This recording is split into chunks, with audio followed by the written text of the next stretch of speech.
Christine, please call This is roll. oh, I apologize. This is the moderator. Give me one moment while Oh, sure. one, get the presentation up, and then two, start the recording. Oh, okay. Sorry, I apologize. No worries. All right. So let me go ahead and hit that record button. It's going to give an announcement, and then once that's done, I can pass it over.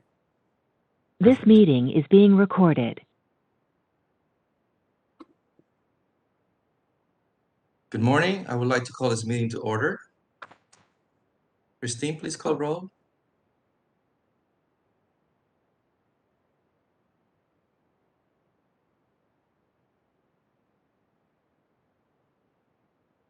We can't hear you, Christine. I'm sorry. Mary Ellen, I know that we received word that she's having some technical difficulties. I'm sure she'll be joining us shortly. But Dr. Ronald Lewis? Present. Sam Kabushian? Present. Michael Terry?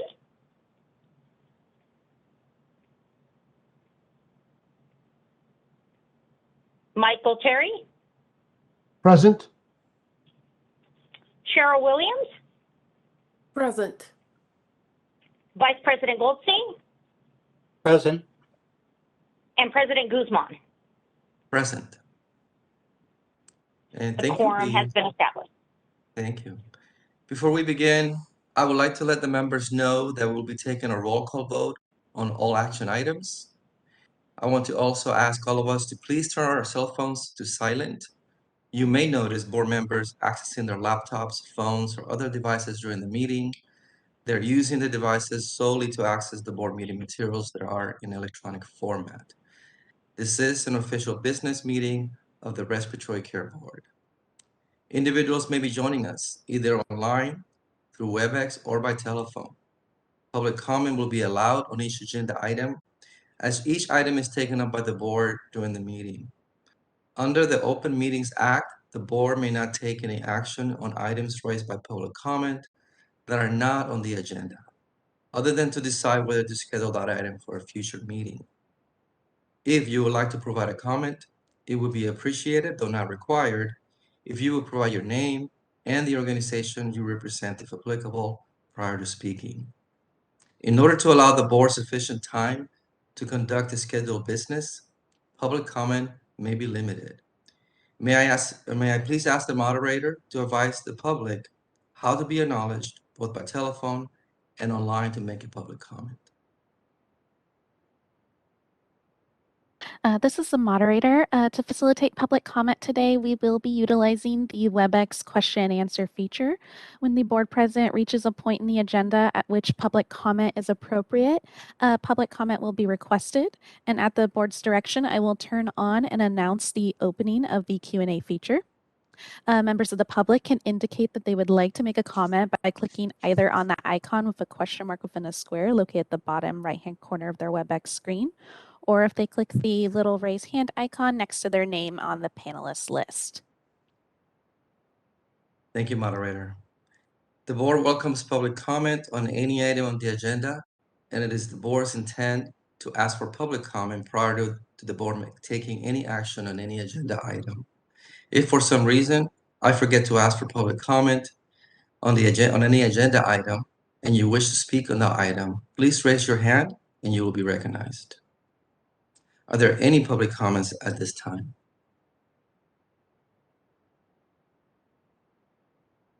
This is the moderator, and at the direction of the board, I've opened up the Q&A feature for public comment. Members of the public, if you would like to make a comment on this item, please click that Q&A icon located at the bottom right-hand corner of your WebEx screen. I'll go ahead and pause a moment to allow the public time to access the Q&A panel and submit their requests.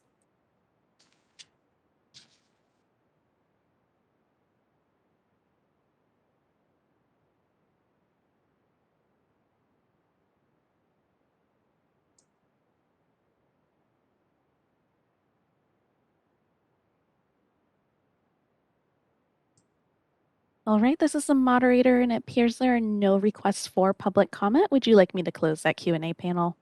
Yes, please. All right, the Q&A panel is now closed. Thank you. Okay, moving on to agenda item 2, Are there any additions or corrections to the June 30th, 2021 minutes from the members? I move to approve the minutes of the June 30th, 2021 meeting. Second. Thank you, Dr. Lewis. And so, who seconded that? Motion. Second. Thank you very much. Moderator, do we have any comments from the public on item number 2? Yes, let me open up that Q&A panel in just a moment. I just also want to state that we have board member Mary Ellen Early on now, and so she is present. Thank you. All right. And this is the moderator. At the direction of the board, I have opened up the Q&A panel for public comment. Members of the public, if you would like to make a comment on this item, please click that Q&A icon located at the bottom right-hand corner of your WebEx screen. And then for audio-only participants, you can raise your hand by pressing *3 on your device. I'll go ahead and pause a moment to allow the public time to access that Q&A panel and submit their requests.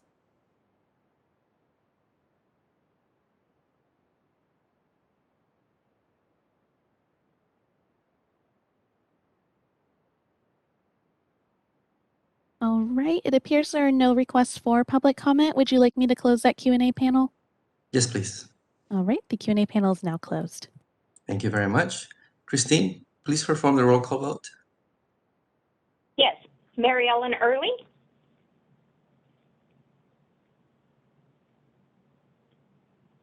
Mary Ellen? Dr. Lewis? Aye. Present. Sam Kabusian? Present. Aye, I'm sorry. Michael Terry? Aye. Cheryl Williams? Aye. Vice President Goldstein? Aye. And President Guzman? Aye.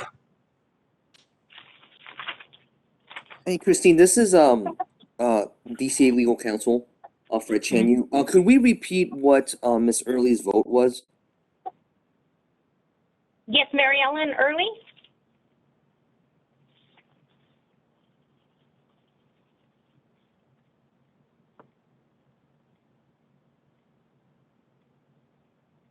Perhaps she's still having some technical difficulties.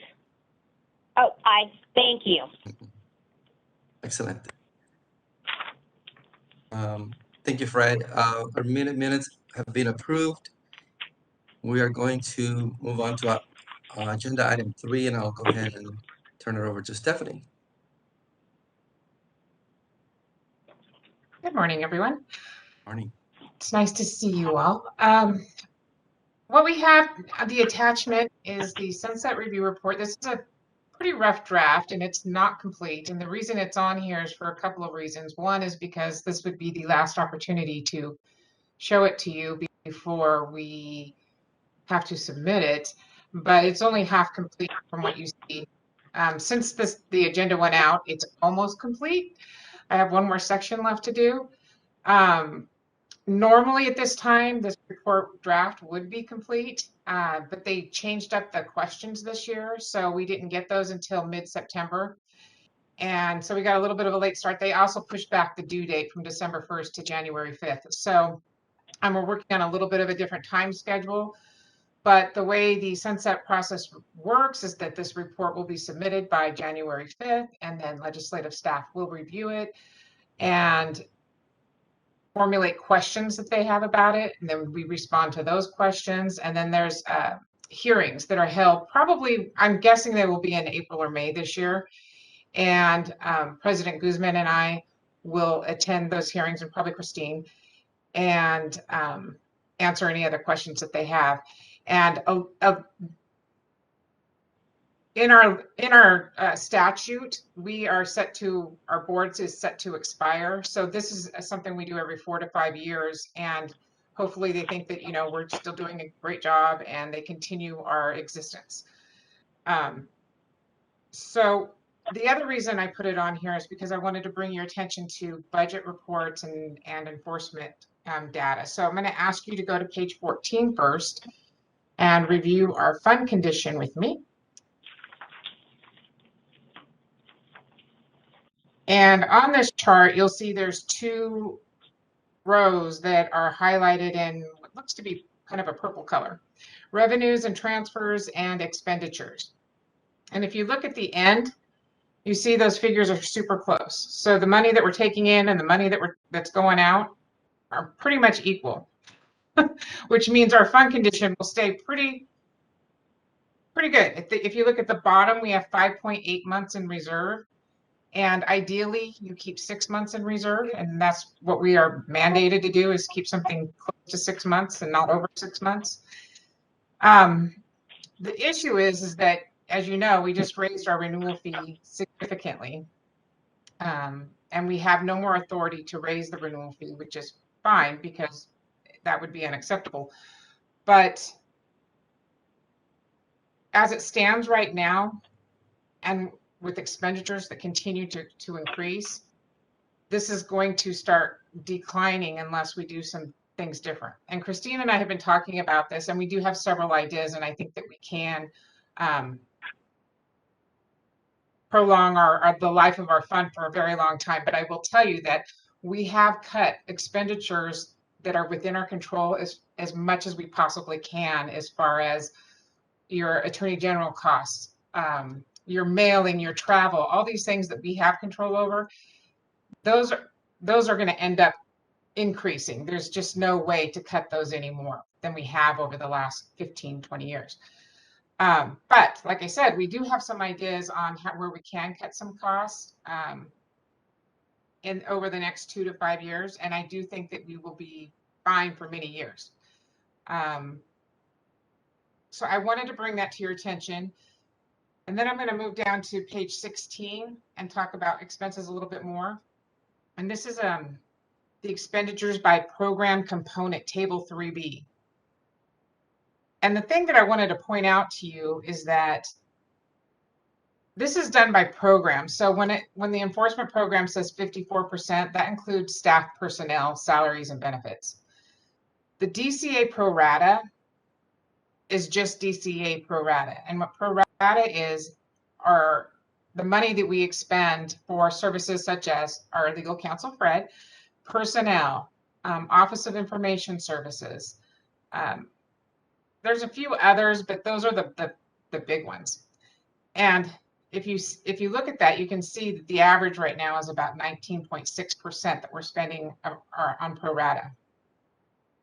Well, it's not in here because I've done further analysis on this, and this has been edited a little bit. But what you will find is that our pro rata that we send to the department, as well as the pro rata that we pay to the state. So there's another pro rata that we pay, general statewide pro rata, and that's for things like Department of Finance, and there's a couple of Department of Personnel Administration. Probably don't even have that right. And anyway, they take that money and we have no say. So it goes to these general fund agencies, and it's the justification is that it supports the staff that we have.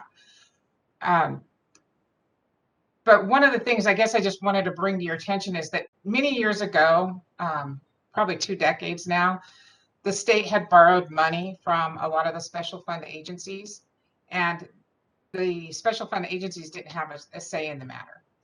And they had taken money from our fund at one point, and they had paid it back, but they continued to kind of do that. And there was a lot of pushback from the special fund agency saying, you can't take our money indefinitely, you need to pay it back. And I think there might have even been a legal battle over it.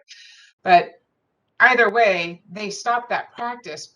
But here's another avenue where money's being pulled out, and we really don't have any control of this. I have no idea how you would even go about trying to stop general statewide pro rata. So bringing it back to my point is, when you add the general statewide pro rata along with the DCA pro rata in 21-22, I'm estimating that 30% of what we actually expend each year is going to pro rata. And those are costs that are just outside our control. And as salaries increase, and salaries is a big part of our budget, and benefits, all of those pro rata items increase because we're paying for other personnel. So there's a large portion of our budget that we do not have control over. And I just wanted to point that out. But back to full circle is that I do believe our fund condition is fine. And I do believe we can probably go. It'll depend on the next few years. We've got attrition happening. We've got several people that are going to be retiring in the next few years. And while that's not usually a target, I think we've been able to figure out different ways to do some processes where we may not have to replace those staff. So that'll be great for now, but you know, in 10, 15 years, that will also not be a viable solution anymore either. But that will get us down the road quite a bit further. And I'll stop there. I have one more thing I want to show you, but I want to see if anyone has any questions on the budget part of this. And don't be shy.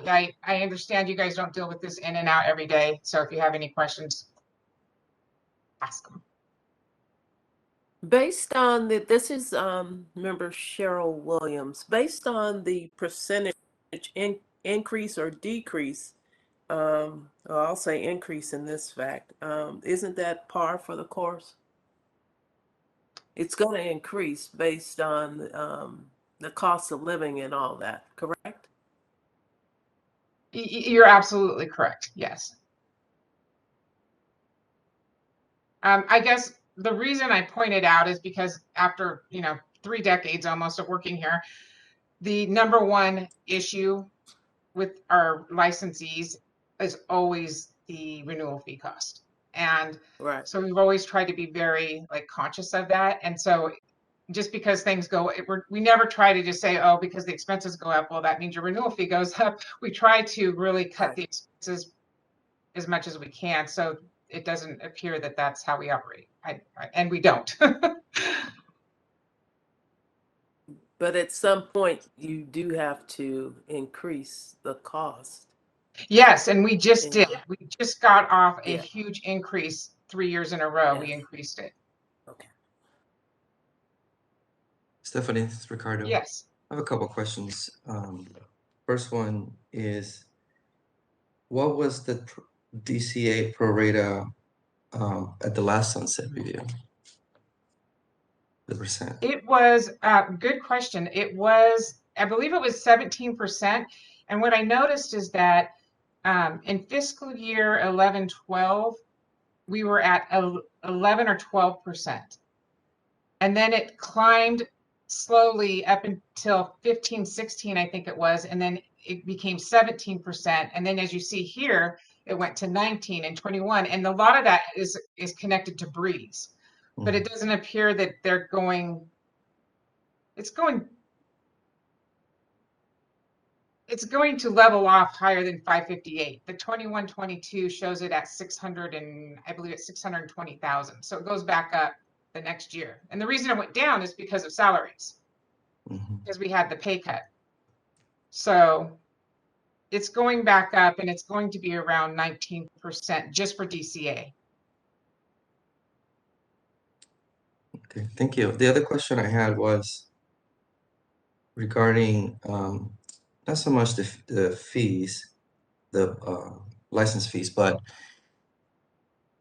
obviously it's also tied to the number of licensees. Yeah. And I know it's hard to project future, but we understand that there's also going to be many retirees in the next few years.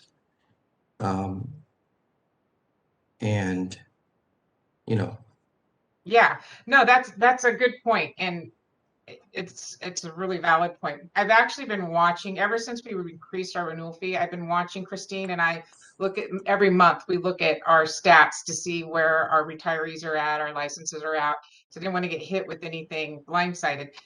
And we had expected the number of licensees to go down for a while, new licensees to go down for a while because of the increase in the education.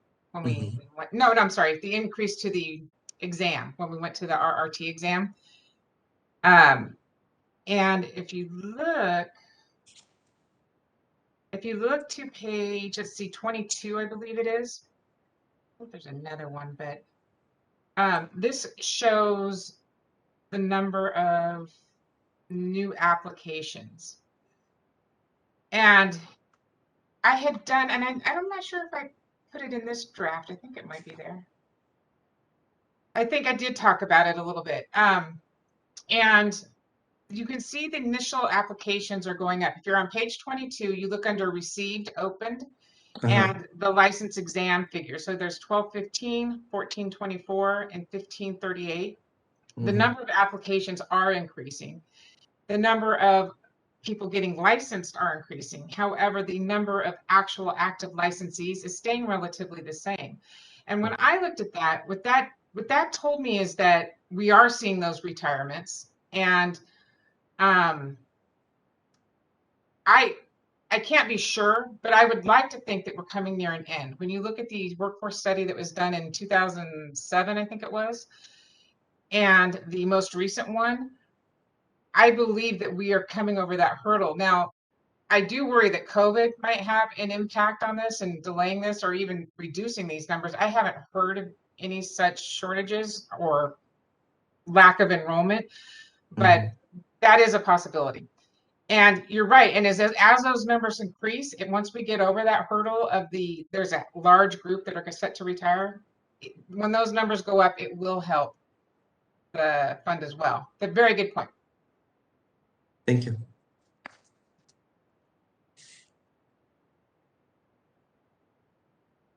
Okay. No more questions. I will go on to, let's go to page 40. Can I ask you a question about page 23, or you want to come back to that? Oh, let's go. Well, I've never seen, at least in the medical board when I was there, in a sunset report, you actually spell out disciplinary cases like this. Is that typical? They asked this year, they wanted to know, and I think it's because they passed some new legislation that doesn't allow us to deny very many people. And so I think they were trying to see what is the conditions in which you're denying people.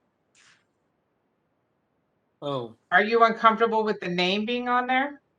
Well, I'm just uncomfortable with the whole thing. I'm just not sure why they would need to know the whole story of that individual more rather than just giving them a short synopsis of each case. But I guess in some cases you do. Yeah, this is taken One directly case, from a public document. it's It's in a on our public website. document. So I'm just thinking, what's it doing in here? Look at read. Looks like it's a page and a half or so. I don't know. I've just never seen it. But if you think it's what they asked for, then I'm fine with it. I think it's unnecessary, and you could do it a cleaner way. But Okay. you're the ones with the experience, so. Okay. I will take another look at how the question was posed and see if they need that much detail. Is there anybody else that has concern with that or comment? No, I mean, from my standpoint, if we need to meet the requirements, and so whatever that takes. Okay. Okay. So we will move on to page 40. Thank you, Dr. Lewis. Page 40. And we'll look at some enforcement aging. It's good news for the board. As you can see on page 40, I would like to draw your attention to the 5th column entitled Intake, Investigation, and AG in Days, PM4. As you see right below there, the target is 540 days. And as you see, beginning in fiscal year 17-18, actually a little sooner than that, we have consistently met that target. And that is really a great accomplishment. And I definitely want to acknowledge our enforcement manager, Leanne Friels. She got all of our numbers under.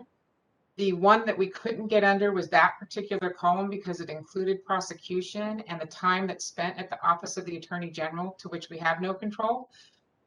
But the Office of the Attorney General has kicked it into high gear, and we are meeting all of our timelines. So And you see there, I acknowledge Gloria Castro because she's been really good to work with.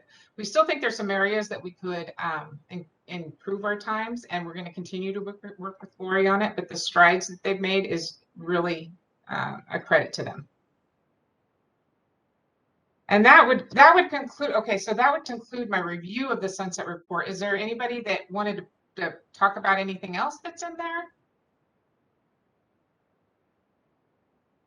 Because, okay, so what I'm hoping we can do today, and it's entirely up to the board. We have a couple of options. One is, and Fred, please let me know if this is okay. What I would like to do is complete this report and send it to all the members and have them give me their direct feedback one-on-one and make changes as needed or should be. And then once I complete the report, send it to the executive committee. And if the board's okay with that, have the executive committee provide the final approval. Do you think that's okay, Fred? I think that's going to be problematic because they would be giving you comments individually on a substantive matter. I can try to maybe I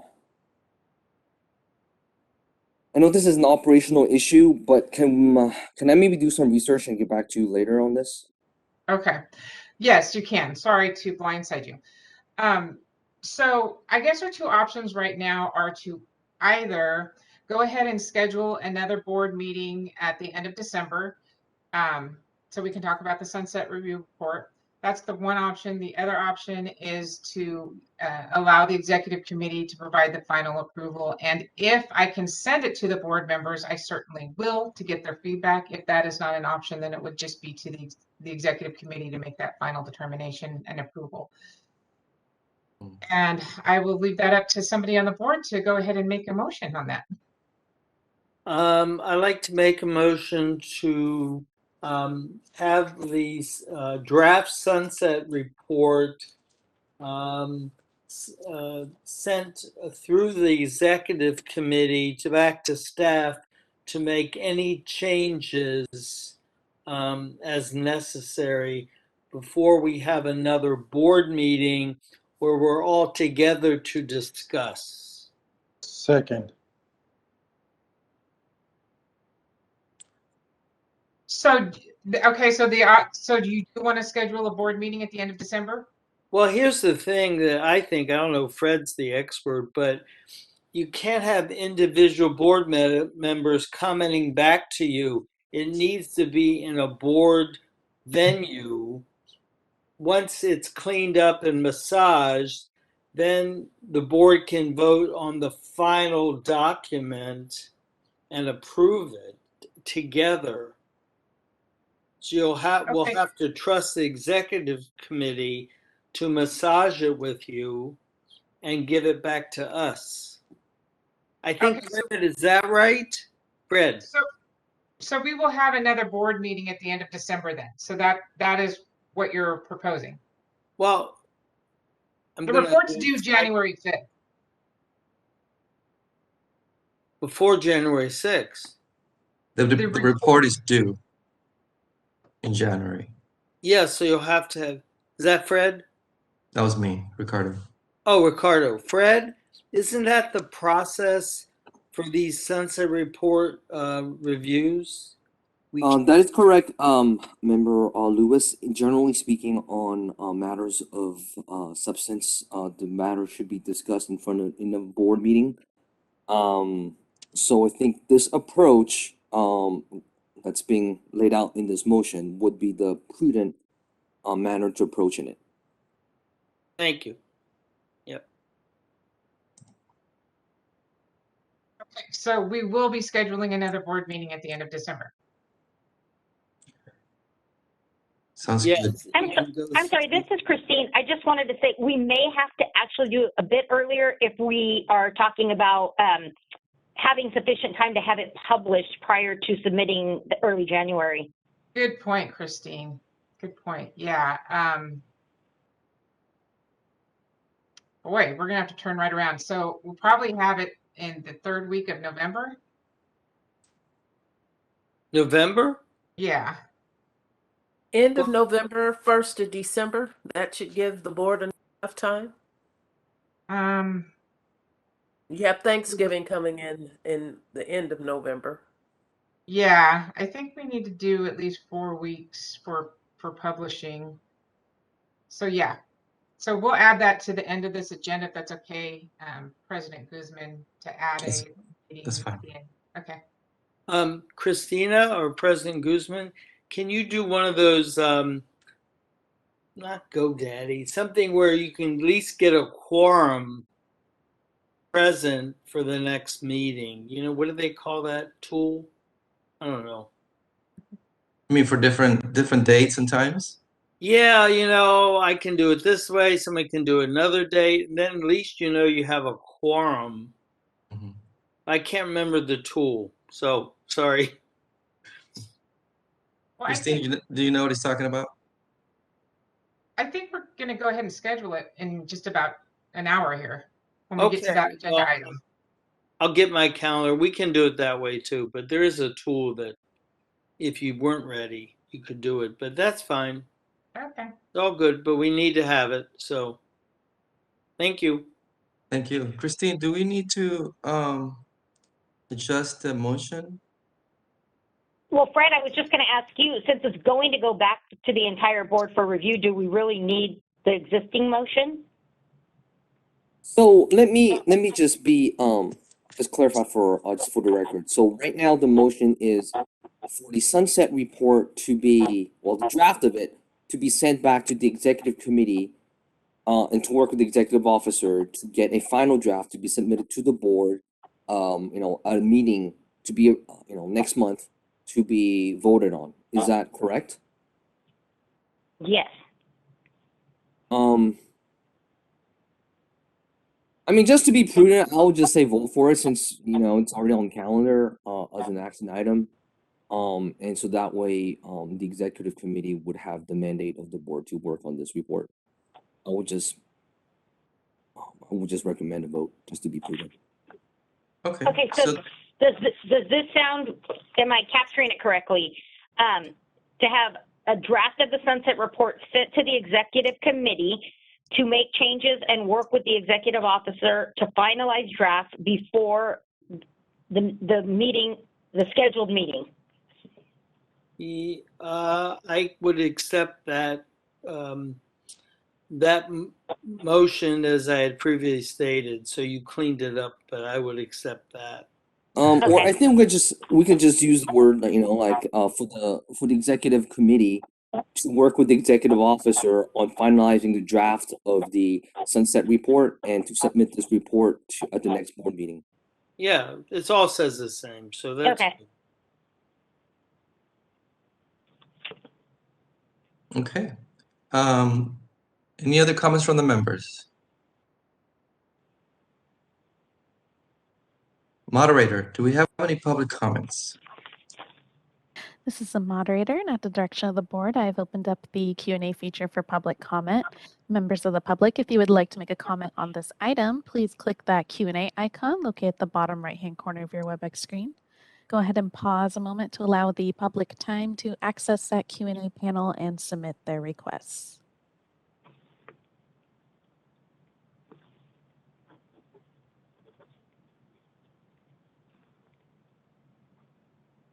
All right, this is the moderator. Seeing no requests for public comment, would you like me to close that Q&A panel?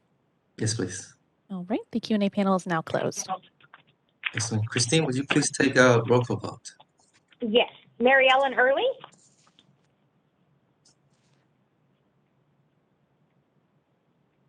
Mary Ellen Early? Dr. Lewis? Aye. Sam Kabushian? Aye. Michael Terry? Aye. Cheryl Williams? Aye. Vice President Goldstein? Aye. And President Guzman? Aye. That is 6 aye votes. Aye. Oh, Mary Ellen, thank you. 7. Motion passes. All right, moving on to agenda item number 4. I was alerted to this change by someone reaching out to me, my role as program director at Napa Valley College. The language was concerning and lacked some clarity. So given the history of the standard. So thank you, Stephanie, for contacting Dr. Smalling, the CEO of CORE, to obtain clarification.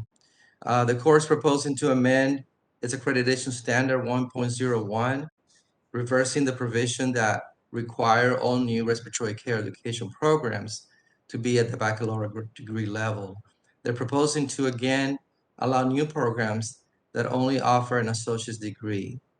While it is noted in the attached documents that the catalyst for this change is CORE's response to reports they have heard that there are staffing shortages and registration reductions in education programs with only a 10% of capacity.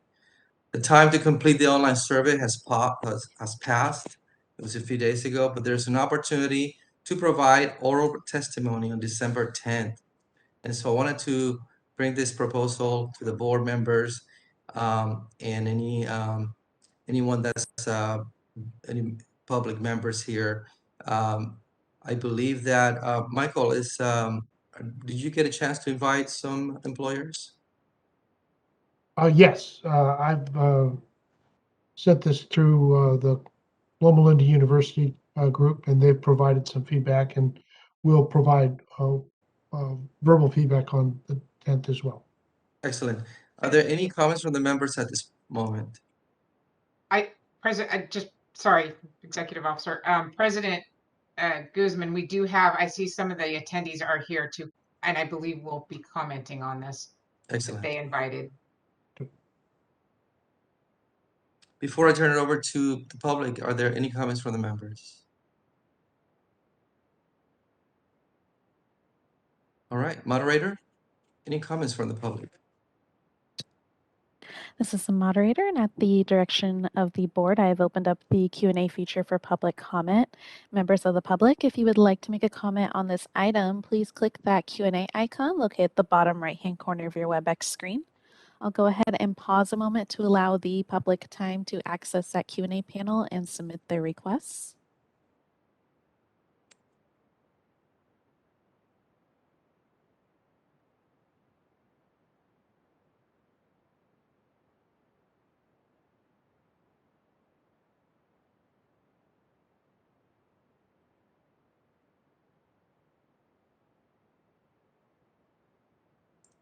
All right, this is the moderator, and it appears we do have one request from individual identified as Crystal. Crystal, you will be given 3 minutes to speak in a 30-second warning. I'll request to unmute your microphone now. Please click that unmute me button when the prompt appears on your screen. All right, and you are unmuted. I just wanted to ask if, and I'm not sure if the Respiratory Care Board has any power to put out an opinion or to comment on this to COARC, but has there been anything announced in regards to this as supporting or not supporting? What can we do in order to really bring this forward and get support behind? I mean, really, I personally don't want this change to happen. I like the standard the way it is. And so I'm just curious as to what the board is able to do, or if they've done anything or made a comment. Thank you, Crystal. Stephanie, can you address that? Sure. The feedback that I've been getting is that people are very concerned about this being a step backwards. And a large part of it is because there's been a momentum going for a couple of decades now to move towards a bachelor's degree in some aspect, and actually as a minimum education requirement.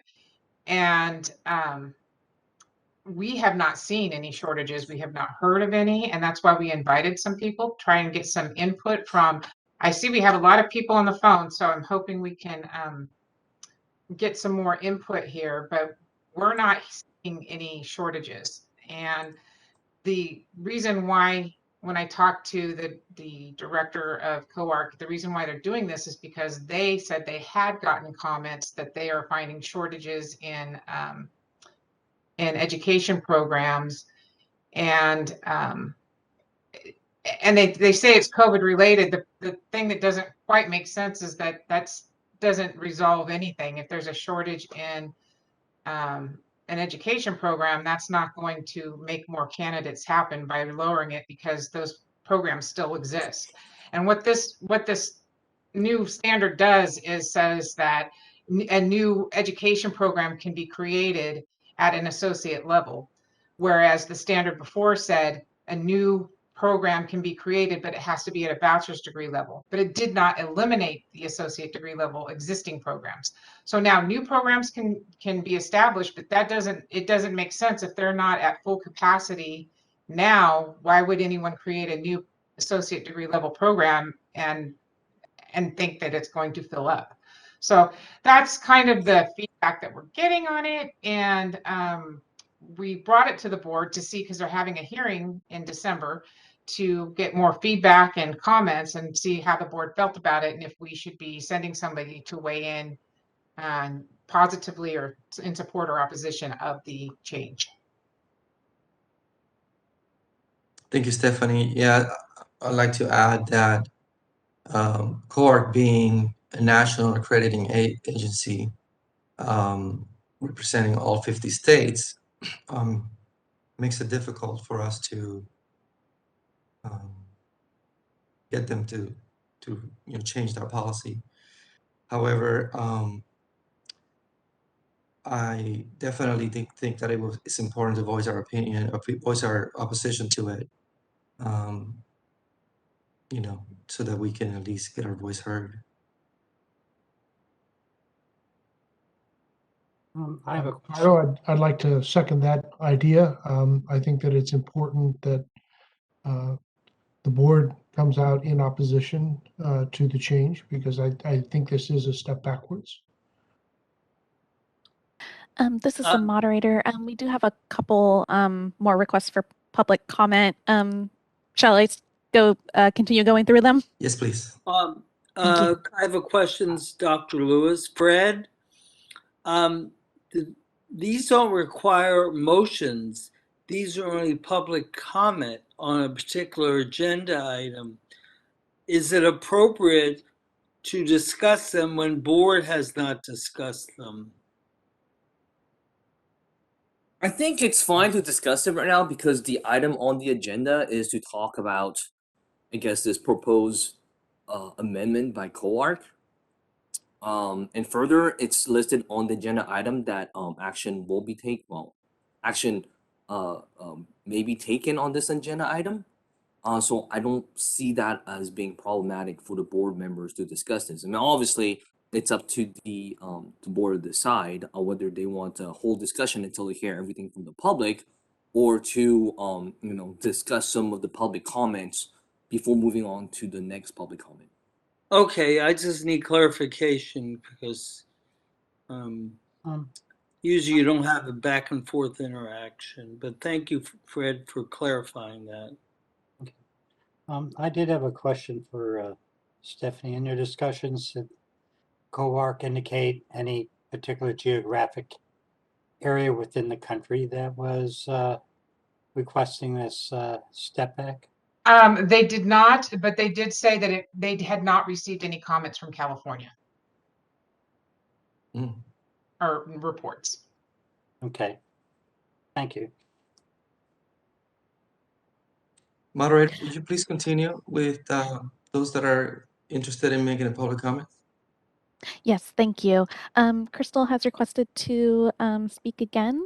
So Crystal, I will request to unmute your microphone. Please click that unmute me button when the prompt appears. You'll be given 3 minutes to speak and a 30-second warning. All right, you are unmuted. I think Stephanie addressed it regarding that we cannot fill the current program seats. And this is according to the COARC report in 2020. I think the capacity is over 10,000, and the seats filled were about 6 and change. according to that document.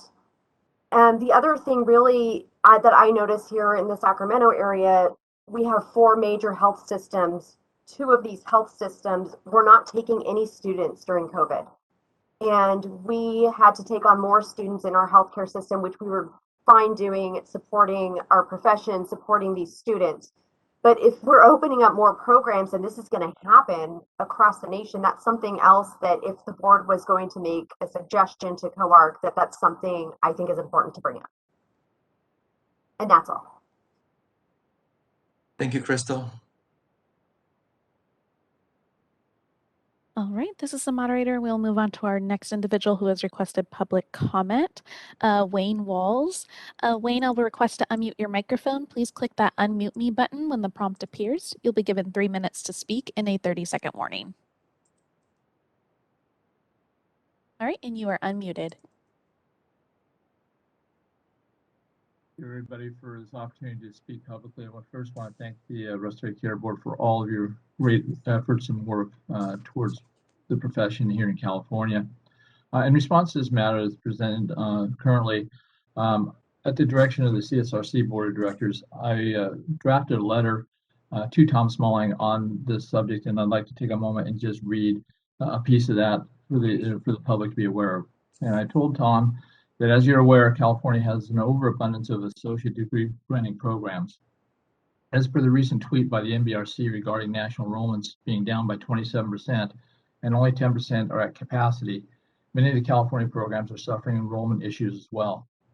There have been concerns expressed regarding this amendment, if approved, may prompt a number of new schools to enter the RT education business. This will further dilute the recruitment efforts of existing programs. In light of the timing of this information, a call for the question of why, at this junction, is COARC proposing this amendment. In addition, it is well known that once COVID-19 began, clinical sites blocked any and all student clinical experiences.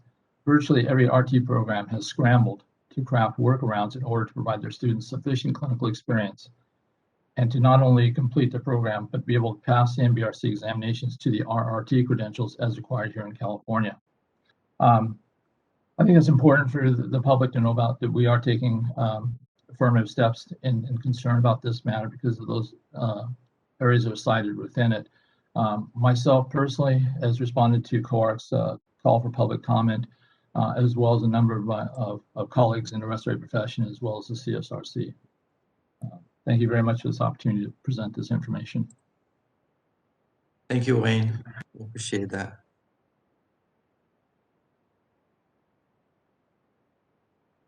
All right, this is the moderator, and it appears to be our last request for public comment. Would you like me to close that Q&A panel? Yes, please. All right, the Q&A panel is now closed. Thank you. I think what we wanted to do, hopefully, is to identify someone who would provide oral testimony on December 10th. Is there anyone in any of the members that have a burning desire to do that? Ricardo, I would be happy to do so. And I can't speak for Ray, but I would like to invite him as well. Okay, excellent. I think you guys would do a great job.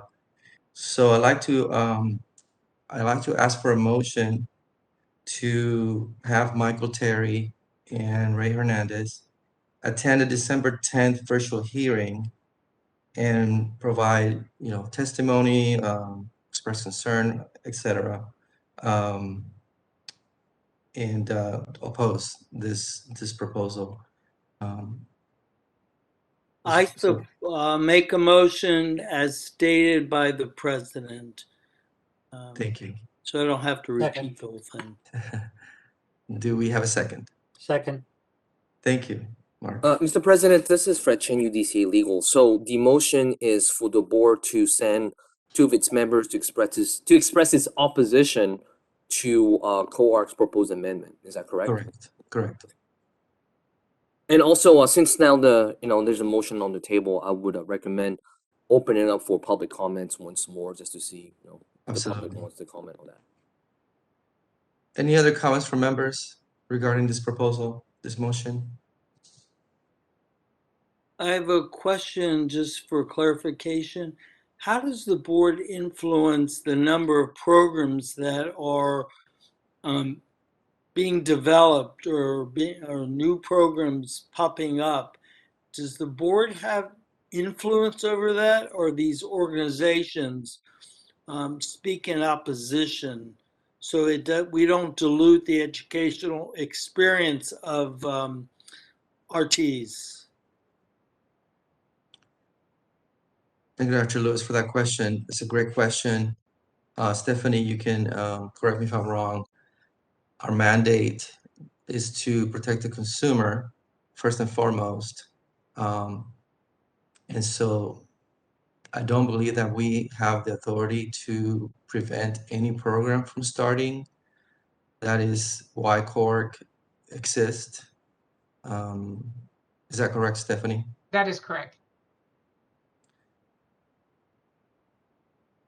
But yeah, all we can do is monitor programs. If there's any concerns from the consumers, then we can maybe address that that way. But if any institution wanted to start an RT program, we really don't have the authority to stop that, unfortunately.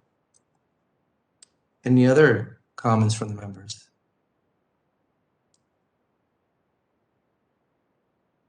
Okay, moderator, would you please let us know if there's any public comments? This is the moderator at the direction of the board. I've opened up that Q&A feature for public comment. Members of the public, if you would like to make a comment on this item, please click that Q&A icon located at the bottom right-hand corner of your WebEx screen. I will pause a moment to allow the public time to access that Q&A panel and submit their requests.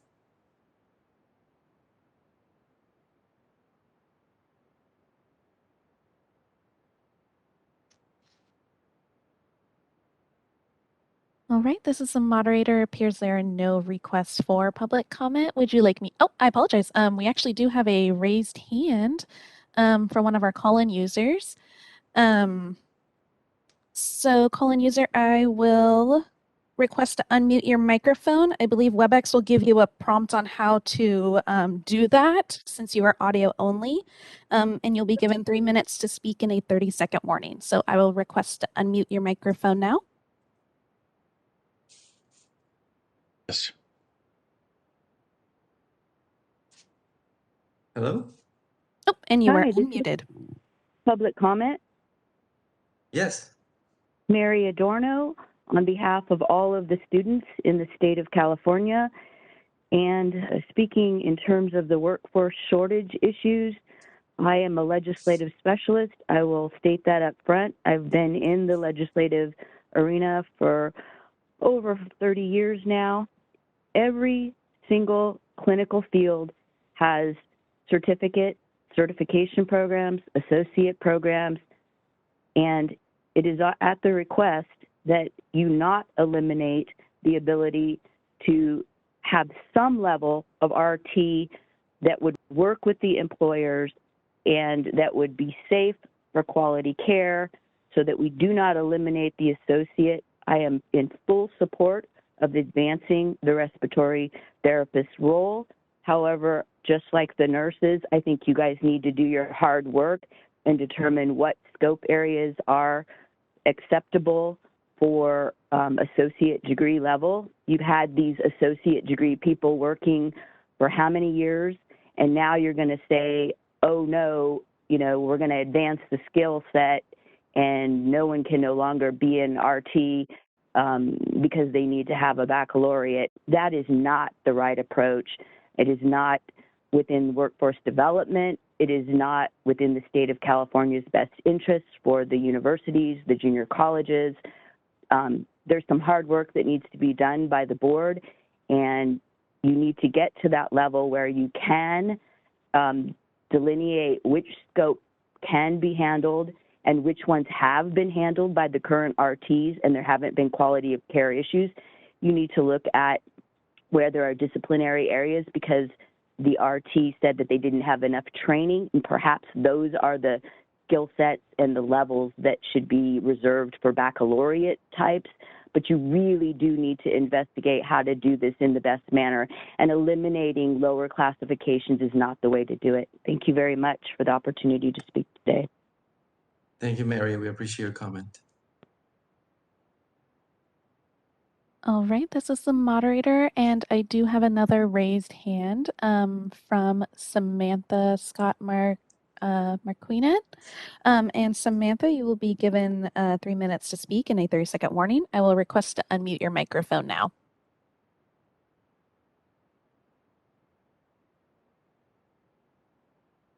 All right, and you are unmuted.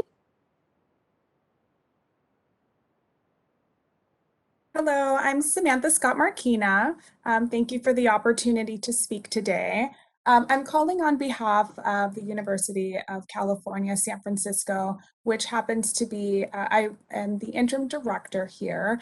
And the University of California, as you know, is a very large, it's the second largest employer in San Francisco, which then we have probably one of the larger communities of RCPs in terms of employment, with over 225 RCPs here. And I just wanted to highlight the importance of moving the profession forward in having a baccalaureate degree as a minimum requirement, just in terms of what is expected of our RCPs here. We have now just been faced with such a staffing shortage really across the entire healthcare industry, which highlights the importance of our RCPs practicing at top of scope. There's, nursing and providers shortages, and so they're really relying upon us to come to the table with advanced critical thinking and clinical reasoning. And so, I went ahead and did a survey within our team here. And even though they are here active, in our in all of the different spaces, whether it's critical care, ambulatory care, nursing, pediatrics and neonatal, there's still a knowledge gap that they have identified, especially with our new hires and our new grads that are, 1 to 3 years within the field.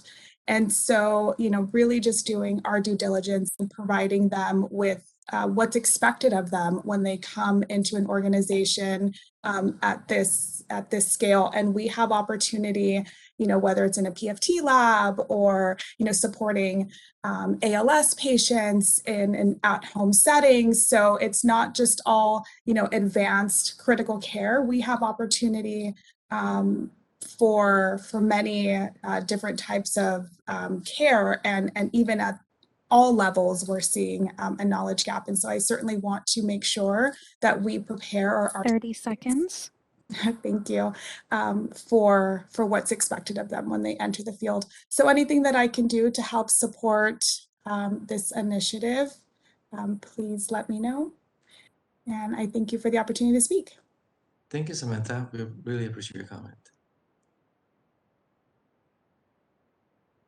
All right, this is the moderator. Just as a reminder to audio-only participants, if you would like to lower your hand, you can click *3 on your device again to lower it. And it appears that there are no further requests for public comment. Would you like me to close that Q&A panel? Yes, please. All right. Very well. Christine, would you please take a roll call vote? Yes. Mary Ellen Early? Aye. Dr. Lewis? Aye. Sam Kabusha? Aye. Michael Terry? Aye. Cheryl Williams? Aye. Vice President Goldstein? Aye. And President Guzman? Aye.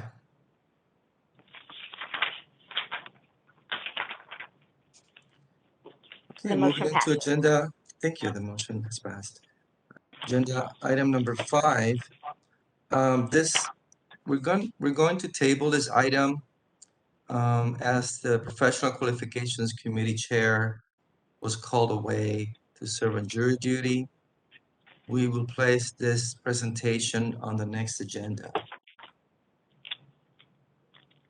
And so we'll go ahead and move on to agenda item 6. I guess I wanted to make sure everyone was okay as far as a break, or we could just move forward. I'm good either way.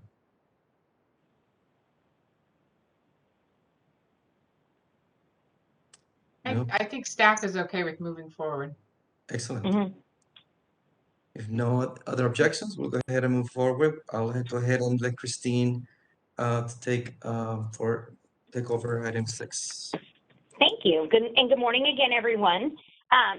With regard to legislation of interest, your meeting materials included updates for bills for which the board previously adopted positions. I'd like to highlight a few specific bills, including AB 1273, which was mentioned specifically in the item summary. At the time the legislative report was prepared, there were 2 bills that had been enrolled and presented to the governor but had not yet been acted upon. Those bills, AB 107 and AB 927, have both since been signed by the governor.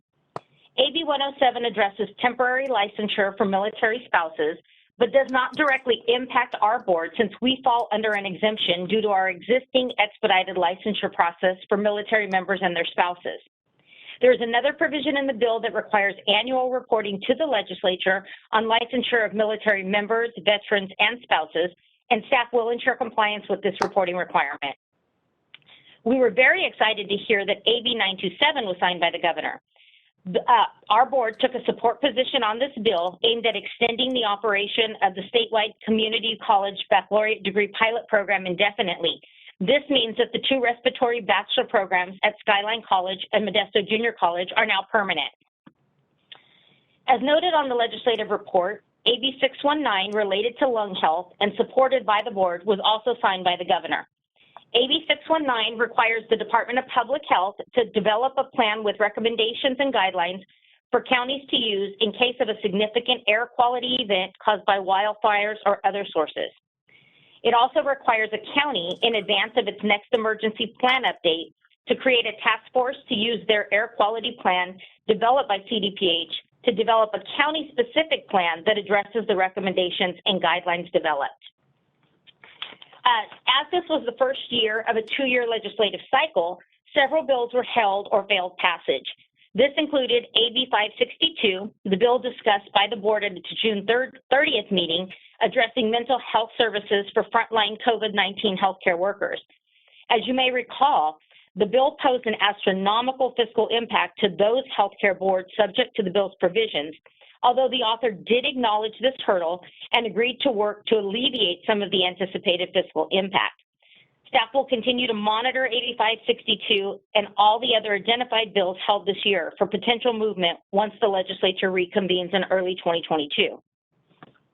And finally, the board is being asked to ratify the opposed unless amended position for AB 1273 as approved by the executive committee after the June 30th meeting. AB 1273 directly conflicted with the respiratory care practitioner education requirement established within Business and Professions Code Section 3740. Among other provisions, AB 1273 prohibits the Department of Consumer Affairs and its programs from preventing applicants for licensure from earning credits or experience through an Earn and Learn program. COARC, the national accrediting body, accredits respiratory care educational programs at the associate, baccalaureate, and master's degree levels. 3740 of the Business and Professions Code states that, except as otherwise provided, all applicants for licensure under this chapter shall have completed an education program for respiratory care that is accredited by COARC. Where we ran into some concerns was, pursuant to COARC standards, students are prohibited from being compensated for clinical training, creating what we acknowledge as a direct conflict with our education statute.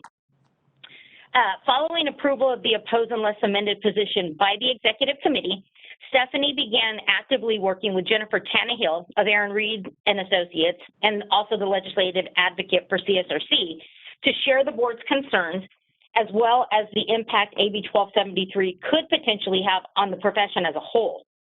Following several meetings and discussions with legislative staff as well as other interested parties, the author's office consulted with the Legislative Council and responded that since the board's role is tacit acceptance of educational programs that are approved by COARC, it would not be subject to the requirements of this bill since it does not actively approve or deny COARC. And this bill would not be directly applicable to them because they're basically an out-of-state entity that California cannot regulate. While there is implied approval for COARC in Section 3740, staff, as well as the board's legal counsel, remain concerned with the Legislative Council interpretation, at least in how the law will be applied. Since COARC has expressed no intention in changing its standards, there is potential the board could be challenged and the issue will unfold in litigation and or the board being required to accredit its own education programs. Both scenarios will be extremely costly for the board. Moreover, under the scenario where the board is required to accredit programs, there becomes an issue with reciprocity. Anyone licensed in another state would likely not be permitted to come to work in California, and anyone licensed without COARC approval will not be permitted to go to another state to practice.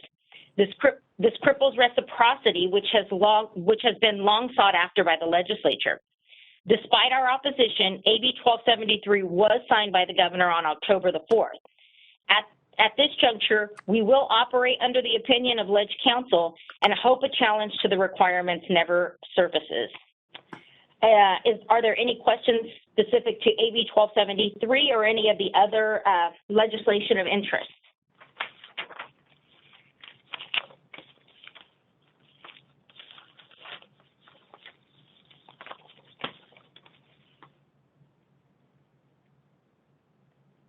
The other thing that's a bit unusual is I know we are asking for a motion to ratify a bill that in essence has already been signed by the governor, but in accordance with the board's legislative policy that gives the exec committee interim authority to take positions, we do need to procedurally move forward with the motion to have that bill, that position, on the bill ratified.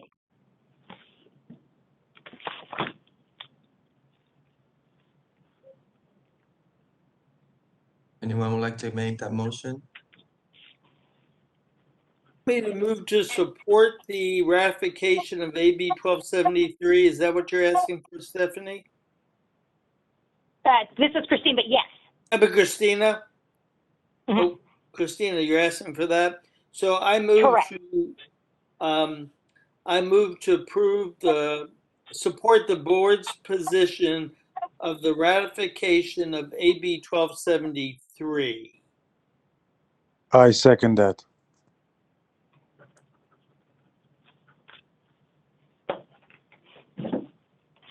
This is for Chen UDC Legal. Just for the record, the board's position that it has concern regarding this bill that was recently passed into law?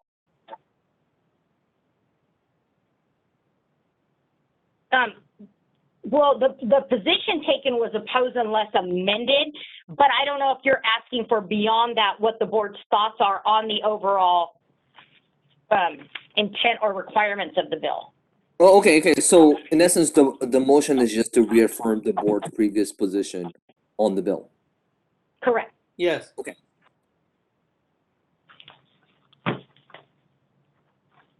Okay. Any other comments from the members? Position on that, Dale? You had a question, Cheryl? Yes. What was the board's previous decision or thoughts on that bill? And Christine? Definitely there were expressed concerns, and that was relayed to the executive committee with the request to take the position in accordance with the legislative policy. Again, the author's office tried to provide us with some information to ease our concerns, stating that according to Ledge Council there at the Capitol, that they did not believe that this would impact us. However, in our discussions, and I think, Fred, you may even be able to weigh in because I know that we also worked with you on this, we remain concerned that there is a direct conflict. And at this point, we just kind of have to see if the issue, if somebody contests or if the issue surfaces, and at that point decide the approach that we're going to take. We definitely have in writing what the Ledge Council opinion was, and so we would have that. But I think in one of the times when I was speaking with Fred about this very issue, there's definitely concern with, potential litigation and basically putting the matter in the hands of somebody else to make that decision on our behalf. Yeah, this is Fred Chin, UDC Legal. Yeah, I concur with what Christina just related. Thank you. Any other comments from the members? I had a question. So we really have no choice except at this point to pass the motion. But what if we didn't pass the motion? What would be the implications? Fred? I mean, there really is none because the bill's already passed the law. So Right. I think this correct me if I'm wrong, but this motion really is to reassert the board's concerns about the potential problems that this law may cause to the board. Correct. I think by ratifying it shows that there's a consensus amongst the board that there was concern with this statutory language. Thank you. Is there a difference in between saying concern and opposed? Yes, actually there is. Oppose means that the board is taking a position against the bill, as opposed to expressing concerns, which is saying, well, we're not necessarily opposing, but we see there are problems with it. I mean, as of right now, since this bill was signed into law, so the board can oppose a law, but really there's no effect to it because this bill now has the legal authority behind it, and it is applicable throughout the state of California.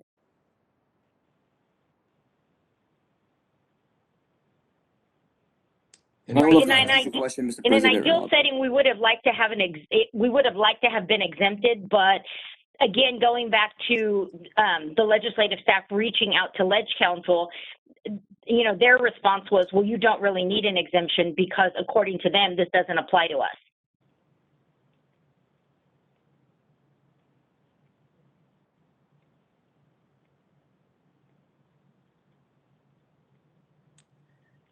Any other comments from members?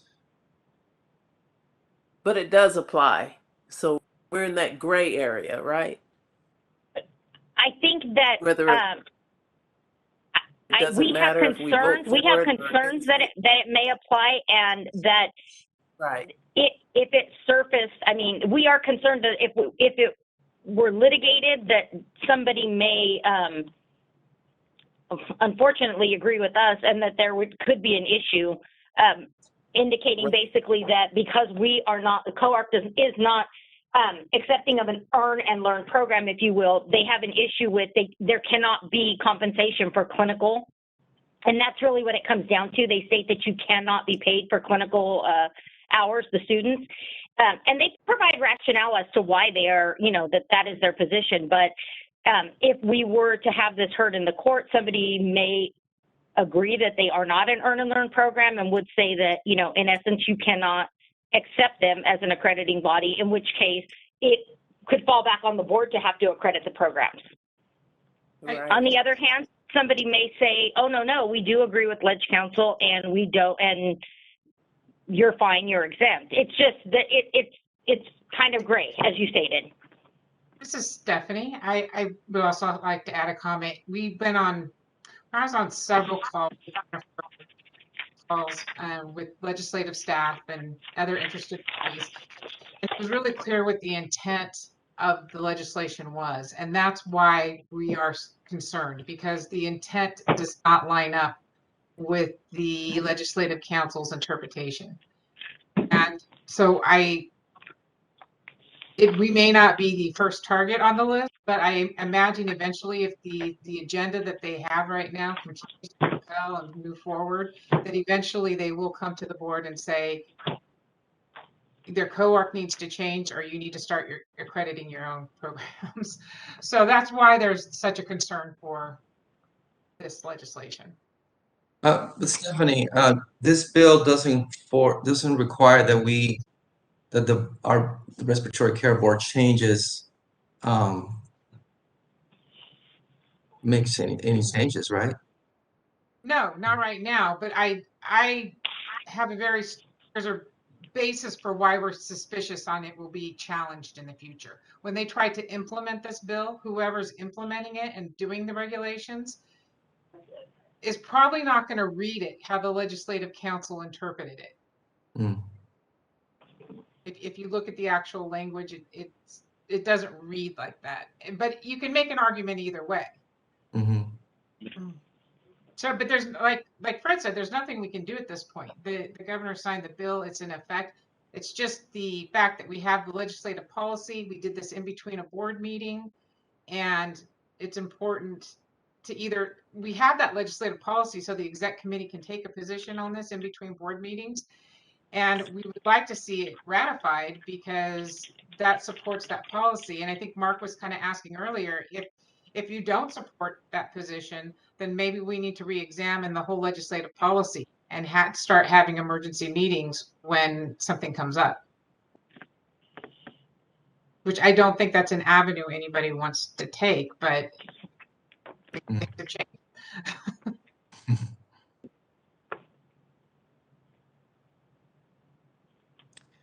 And so my question is, if this challenge comes to the board, we don't have the resources to challenge it.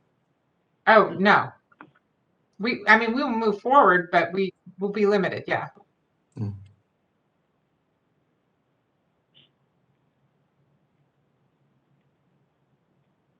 Okay. Any other comments?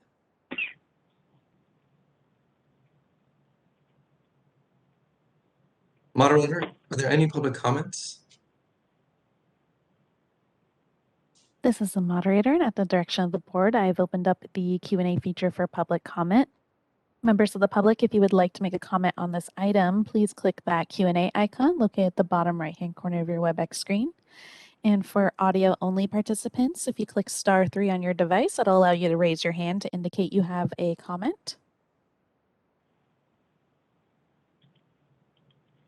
All right, and it looks like we do have a individual who has requested public comment, individual identified as Wayne Walls. Wayne, you'll be given 3 minutes to speak in a 30-second warning. I am requesting to unmute your microphone now. All right, you are unmuted. Thank you very much. I know the comments I'm going to make don't have any relevancy to what the Respiratory Care Board is going to deal with or contend with this particular piece of legislation, but AB 1273, the CSRC was in opposition of this particular piece of legislation from the get-go, primarily for a lot of the issues that were stated here in this meeting just a few moments ago. However, one very pressing point that has not been answered by Rodriguez's office, the author of this particular legislation, nor anybody else, is where's this cost going to come from to pay students for the Earn and Learn program? It's been identified through our means that the hospitals are certainly not going to be paying students to do a clinical rotation. So who's next in that line would be the schools. And for the schools to be able to pay the student for that compensation, they would definitely have to raise tuition rates to offset those additional costs. And that's what we foresee is going to happen if this goes through, or as this thing goes through now it's voted in. The concern there is it really defeats the whole Earn and Learn process, because it now is going to shift that burden onto the actual student, because that'll be incorporated in their student loans, and they'll be paying themselves to essentially go to school in the long run. This is something that we've been trying to figure out, is where's the money going to come from? And in light of what we've been experiencing with the pandemic, a lot of money has been coming out of the state coffers for paying for different support programs throughout the pandemic. That well is eventually going to dry up, as well as resources for this, and no one has been able to answer to our satisfaction Where are the funds going to come from this? Is this a piece of thought that I want to pass on to the public to be aware of? Thank you. Thank you, Wayne, for your comment. We appreciate it. All right, this is the moderator. We'll move on to our next individual who has requested public comment. I have a raised hand from our call-in user 4. I will request to unmute your microphone, and WebEx should give you a prompt on how to do that on your device.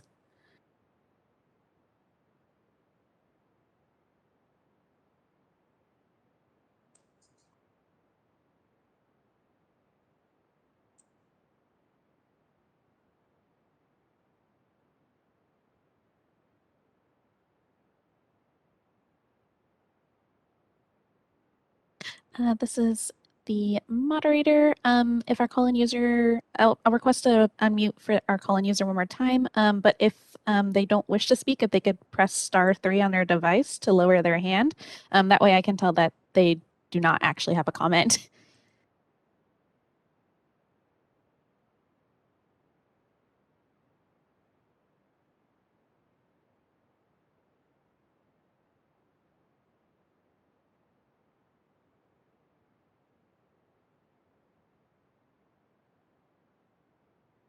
All right, this is the moderator.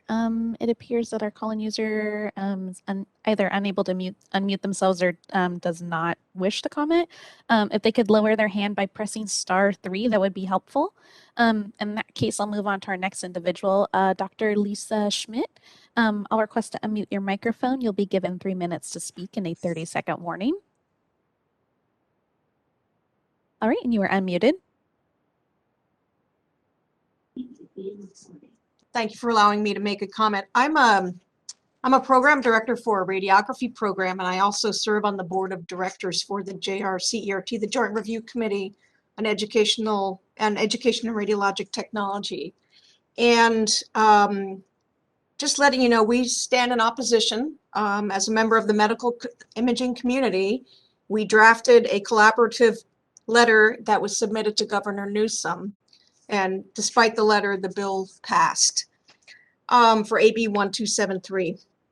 We do stand in opposition. There are many unanswered questions. There's concerns towards safety and following the standards that are so prescribed from the JRCERT. AB 1273 would not allow us to follow those standards and for programs to remain accredited under the JRCERT because the JRCERT does not recognize, earn, and learn. So at this point in time, we are also not sure of the next steps to follow. We don't know who will pay. Programs will pay, hospitals will pay, who's going to pay for students. And then, of course, it raises a question of equity towards the students as well. So in retrospect, I'm not sure where we go with this, but we are certainly hoping that there are some steps to take and a collaboration from other members of the allied health community would be appropriate, such as working with COARC and the Respiratory Care Board. Thank you for allowing me to comment. Thank you, Dr. Smith, for your comment and for your efforts as well. All right, this is the moderator. We'll move on to our next individual who has requested public comment. Individual identified as Tracy Lang. Tracy, you'll be given 3 minutes to speak and a 30-second warning. I will request to unmute your microphone now. All right, and you are unmuted.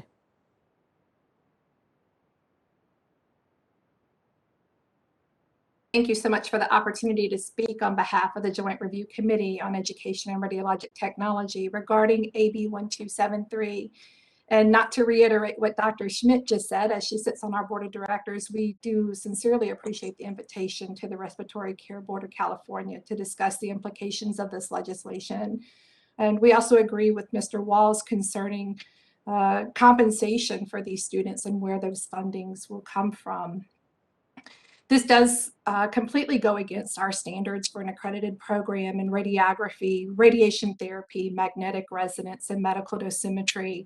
And we also consider this to be a step back within the profession, as it doesn't appear to meet the minimum qualifications for the requirement for an associate's degree for national certification and registration, nor does it appear to be the baccalaureate degree for our medical dosimetry programs.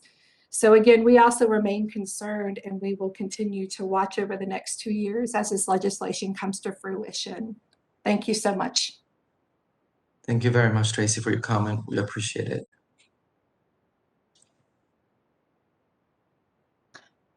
I would like to chime in while we keep public comment open and see if there's any more comments. One of the comments that or positions that was stated in all those conference calls that we had that has kind of stuck with me is from a lady, and I forget her name right now, but she worked for Kaiser Permanente, and she has been doing the education component for decades. And many years ago, they went back and they tried a pilot through a grant to pay students while they were going through clinical practice. And she had gotten into more detail, but overall what she was saying is once you pay somebody to do clinical education, when you're teaching them how to do something, it changes the dynamic. And it's not fair to the students. So if a student is super bright in one area and maybe another one takes a little bit longer to get the concept, it affects both of them. The one that's really advanced gets bored, and the one that's a little bit behind will never really get all the information, because the incentive of getting paid changes the dynamic of the education. And I'm not an educator, so I couldn't elaborate on that further, but she went into quite some detail, and I just thought that was very interesting from a safety component or an education component, that it changes and it wasn't as effective. I absolutely agree with that, Stephanie. It really will complicate the relationship for sure.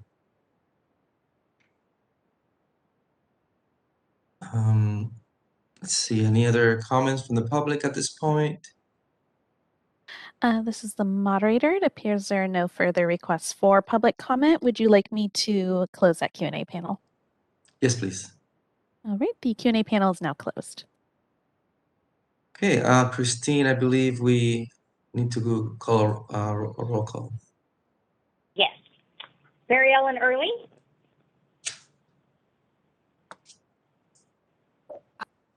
Aye. Dr. Lewis? Aye. Sam Kabushian? Aye. Michael Terry? Aye. Cheryl Williams? Aye. Vice President Goldstein? Aye. And President Guzman? Aye. Thank you, Christine. Moving on to item 7, as we do every year, we want to do our election of officers for 2022. We will go ahead and start with Vice President. And I'd like to start by nominating Mark Goldstein as Vice President. Mark, do you accept the nomination? Yes, thank you.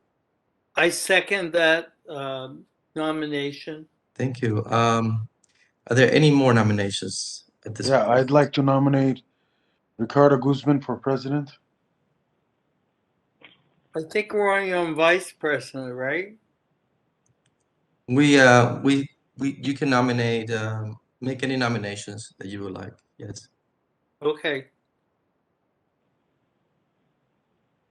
I second that nomination. Okay. Any other nominations at this point? Moderator, are there any public comments at this time? This is the moderator. At the direction of the board, I have opened up the Q&A feature for public comment. Members of the public, if you have a comment on this item, please click that Q&A icon located at the bottom right-hand corner of your WebEx screen. I will go ahead and pause a moment to allow the public time to access that Q&A panel and submit their requests. Mr. President, this is Fred Chen, UDC Legal. Since there's 2 separate motions, I would recommend that we give the public 2 separate opportunities to comment. So I think just for the record, since the first motion was for the vice presidency, that this public comment section be for the post of vice president. Okay, thank you, Fred.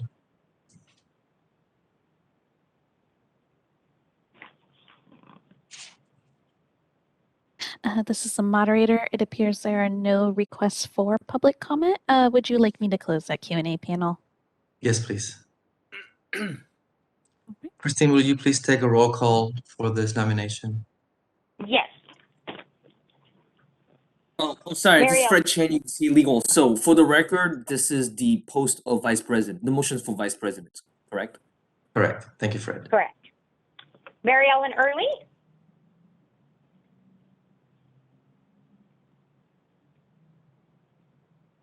Mary Ellen. Dr. Lewis. Aye. Sam Kabushan. Aye. Michael Terry. Aye. Cheryl Williams. Aye. Vice President Goldstein. Aye. And President Guzman. Aye. Moderator, at this point, we would like to see if there are any public comments for the nomination of president. All right, this is the moderator, and at the direction of the board, I have once again opened up the Q&A panel for public comment. Members of the public, if you would like to make a comment for this item, please click that Q&A icon located at the bottom right-hand corner of your WebEx screen. I will pause a moment to allow the public time to access the Q&A panel and submit their requests.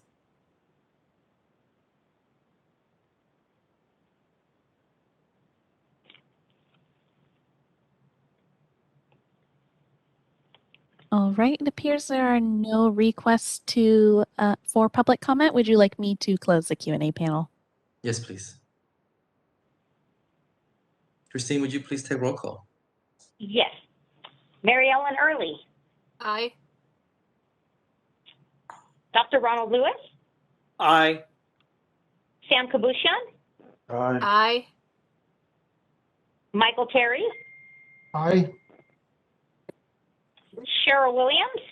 Aye. Vice President Goldstein. Aye. And President Guzman. Aye. Thank you, everyone. I gladly accept and look forward to being your president for 2022. At this moment, we're going to go ahead and... Is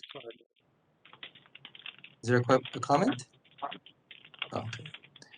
At this point, we want to talk, go to item number 8 and discuss our future board meetings. Stephanie, where are we at with how we're going to meet next year? You're muted.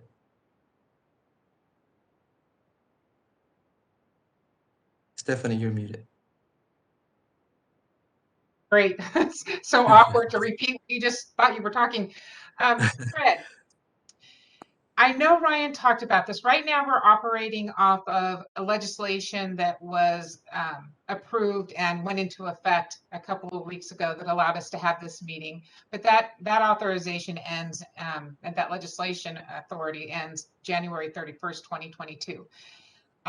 So the good news is that our November-December meeting can still be held this way, so that's good. But in spring, it reverts back. And I don't know if there's been any updates on that. One of the questions I have for you, Fred, is are we able to have a teleconference meeting if we have one location but don't have to disclose the other locations? Or is it still where you have to disclose all the locations?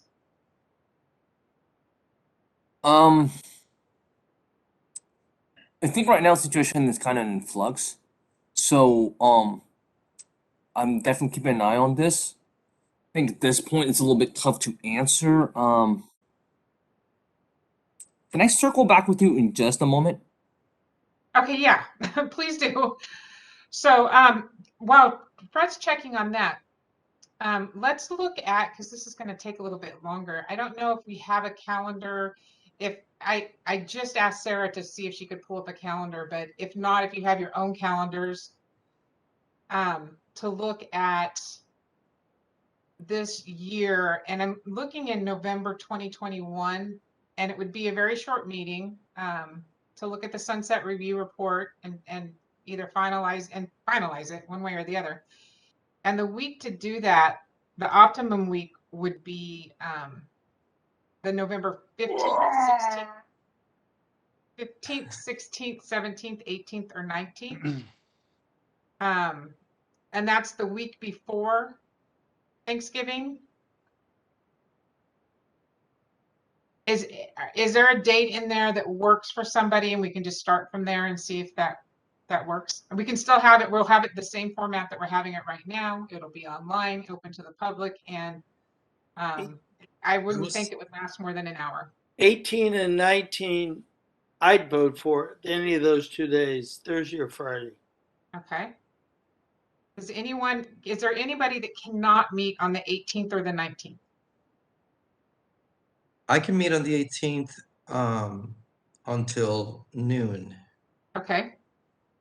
Same for me. I'm available until noon on the 18th. Okay. The 17th or 18th is good for me. This is Cheryl. Okay. Looks like we're narrowing in on the 18th. Yep, 18th is good. Is there anybody that cannot make it on the 18th, say at 10 o'clock for about an hour? Okay, we're going to go with the 18th, November 18th. I'm even going to give you the time at 10 a.m. Excellent. Okay. And this will be a phone conference, correct? Yes, or it'll be exactly how we're doing it right now. Oh, okay. Okay, so we'll move on, and we'll head into the agenda attachment that has the calendar. Hey, Stephanie, Yes. DCA legal counsel. Yeah, it does appears that after January 31st, 2022, all the provision that's in this law will no longer be in effect. So I think that all the provisions about not having to be, at the same location or having it open it to the public, I think that may not be in play anymore. However, I think that at least from what I understand, they're still trying to work out the this bill is more of a kind of like kind of bridging the gap, and I think they may be working on something more permanent. That's my understanding. Yeah, I agree with you, but it would be they'd be hard pressed to get it done before March. So, do you know? So if we revert back to the existing law, well, that's what I guess I'm a little confused on. I had heard that there was, I had heard something, the way it used to be, my last knowledge is that if we had a teleconference or internet WebEx meeting, every location had to be disclosed to the public, and Right. that every location had to be open to the public. Right, that is correct, and you have to post an agenda on each of the location as well. I mean, the law. Yeah. The thing is what I heard is that it may have changed to just one location had to be open to the public. I haven't seen any legislation that made that permanent. I mean, I think the closest one is this bill right here, but this expires, end of January 2022. So So it looks like we are going to have to plan to meet in person. And with that said, I know everyone's got different feelings on COVID. We've got our winter months, and so we've got the third, fourth week of March, and the first week of April. I mean, I think fortunately, because there will be another meeting between now and the winter meeting in for 2022. I think we can maybe discuss if we could maybe table the logistics of the first meeting 2022 to next meeting. I don't know if that's feasible or not, but we'll probably have a little bit more information on that. Oh, you think? Even more information, or at the very least, we would know hey, is this going to happen, or is there going to be maybe would there be another executive order, or will the legislature do something about this? Okay, well, let's go ahead and pick a meeting location, and then also if the board could decide if we can WebEx, if they would like to do that in December. I mean, in their next meeting in a few weeks. I will have this on the agenda and we will see if there's any updates. But right now I'd like to get it resolved and have it planned moving forward. Just as a comment, having a meeting where there will be various locations is going to be really problematic right now due to Absolutely. Yeah. I don't think that is necessarily an option. I would say either do a WebEx meeting like we have now, where we don't have to disclose a location unless it's just our board office, something like that. But if that's not an option, then I think we need to plan to meet in person. I agree. It's hard to do it open. It's almost more difficult because then obviously you don't want people coming to your home and you don't want that posted on the internet. So you have to then go find a public place. Not everybody has a conference room with their employer, so it makes it much more. There are varying requirements for public places. Could I make a request, please? To go back on the 18th, is it possible to meet at 9:30 instead of 10? Yep. We're going to change the time on November 18th to 9:30. Thank you. That's so looking 9:30 to 11:30. Sure. That would give us plenty of time, Dr. Or 10:30. I'm sorry, I need to interject. I just received confirmation from Solid. They are not available to moderate on November 18th or 19th. They're booked solid. No pun intended. that changes things. Yeah. How about the week before, like 11, 12? I don't know. I'll be camping. Oh, we'll have an internet set up there. It is. It's a holiday for some people. What about the 17th? Veterans Day, or not Veterans Day? I'm sorry. What about the 17th? How about the 17th? Yeah. Well, better call Solid. This is the moderator. Let me confirm that the 17th is available. Let me check real quick. I have surgery on the 17th. So. You're having surgery on the 17th? Yes. Oh. Well, that's not available either. So. Yeah. Oh.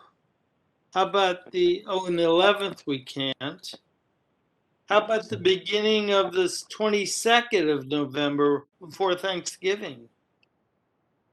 That works. 22nd. 22nd, I cannot do the 22nd. I can do the 23rd. Okay, 23rd. Okay. I believe she's checking their schedule right now. Can you also ask her about, I hate to interrupt, the 22nd and 23rd, maybe? This is the moderator. It appears the 22nd and the 23rd is available for Solid. Is available. So the 22nd doesn't work. So does the 23rd work for everyone? Yes. If it's early. 9:30? Yeah. Yep. Is it allowable for board members to join by phone?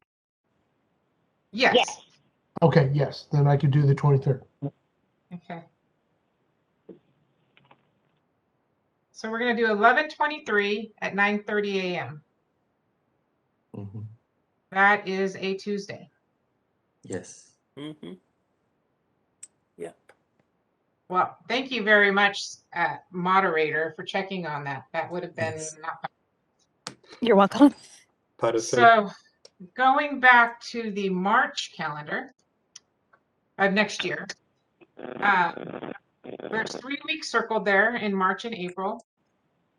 Can somebody throw out a date? And I'm going to throw out the first date. How about April 7th? Sounds good. Does that work for everyone? I will be teaching That works for me. Thursdays on that time frame. Michael, did you say you're teaching that day? Yeah, I would teach on Thursdays. Okay. How about April 8th, Friday? That would work for me. Okay. I can do that. Is everybody okay with April? Is there anybody that's not okay with April 8th? Okay, so we're going to look at April 8th, and we're going to schedule it for Sacramento for now. And if things change by then we'll, I'll work with the president. It may end up being WebEx. That's not something that needs to be approved by the board. As far as I know, the president can decide any changes to locations and logistics. But yeah. That is correct. Okay, so we're going to schedule it for Sacramento, but we will change if needed. And that's April 8th. Sounds good. Okay, and then we're going to have a tentative meeting in June.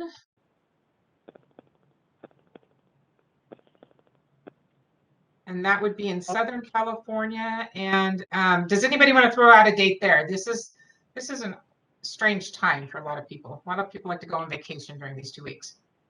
Also, to complicate it further, we're looking to try to have you pencil in your calendars 2 consecutive days, because coming out of sunset, we may be doing strategic planning as early as June, or we could also do that in October. So you mean 23 and 24? Well, I'm going to suggest, given what Stephanie stated about vacations, that we should schedule that as early as possible in the month. Yeah. So I'm suggesting the 2nd and the 3rd. Well, that wasn't redlined, so why is those week redlined? And I believe CSRC will be holding an event in Southern California. Is there a possibility? I'm not seeing it on the calendar, but of coordinating it so we would have some attendance at a meeting for the first annual conference in a while for CSRC. Let me ask Wayne.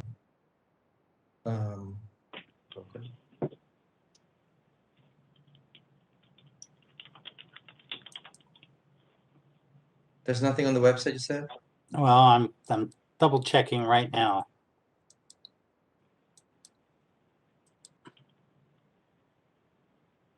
June 6th through the 8th? Oh yeah, here it is. It's I'm sorry. It looks June 7th to June 9th.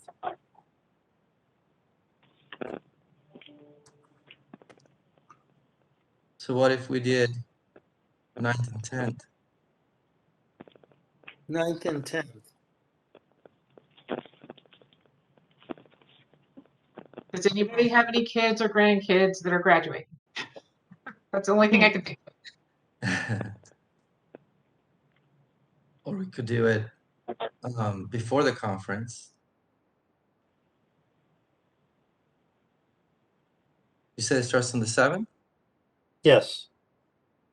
So we could do the 6th. Yes. Or the 3rd. Okay.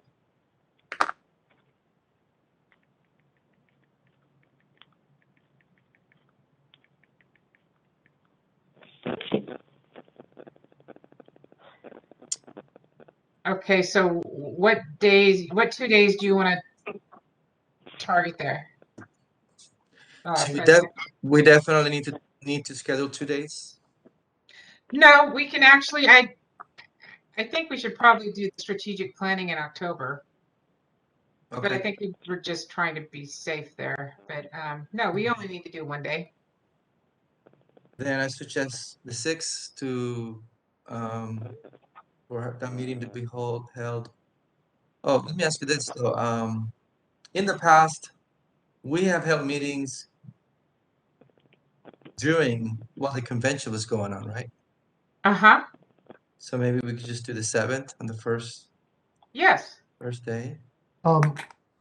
If I could request not to do that, Okay. because I have duties at that time. with Okay. CSRC. What about the 8th or the 9th? Those haven't been defined yet, but I don't think I have duties on the 9th. I I'm kind okay of with the like that 9th. idea anyway. So 9th? yeah, does June 9th work for everybody? Yes. Okay, and that will be at the location. Where is the CSRC meeting at this year? Mark? I think it's Pechanga, no? Was it at Pechanga again? I think that's Pechanga. where they wanted to go, yes. I'm sorry, where was that? Pechanga. That's the casino. Dochanga? Pechanga. Pechanga. Pechanga. P-E-C-H.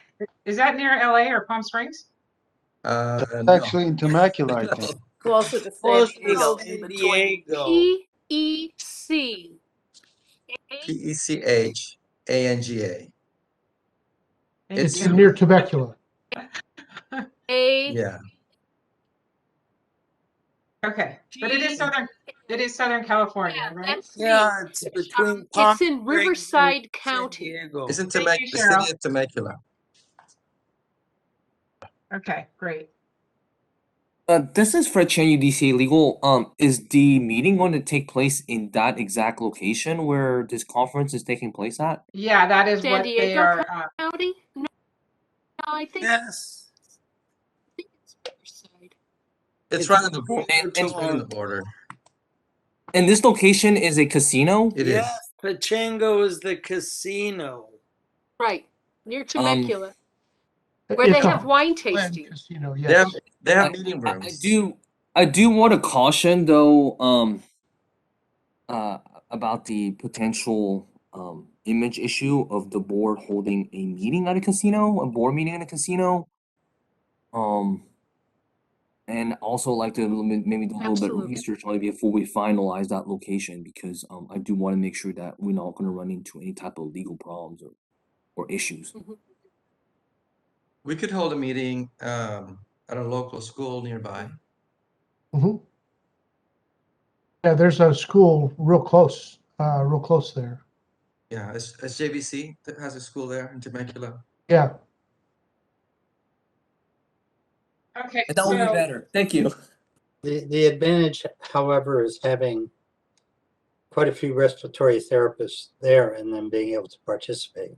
That's true. So you're actually, unless there's some legislation against it, Fred would be more knowledgeable on that than I would, but it would be. I think if it's at a school, it probably is a lot better than at a casino. yeah, but I think Mark makes a valid point. I mean, we understand, and it's up for the board to decide. Perception is important. But he makes a really valid point. If we have one of our major stakeholders at that location, then it might encourage more participation, and Right. that And if we did have it at the school, that would require them to drive over to the school, and I don't see that too many people doing that. They won't do It it. might be more cost effective for us to utilize the rooms that have already been Correct. paid for. I don't I appreciate Fred's concern. I don't anticipate any negative feedback from licensees. And also, when we make public comment here in a minute, if there's anybody online that thinks that there's an issue with it, please speak up.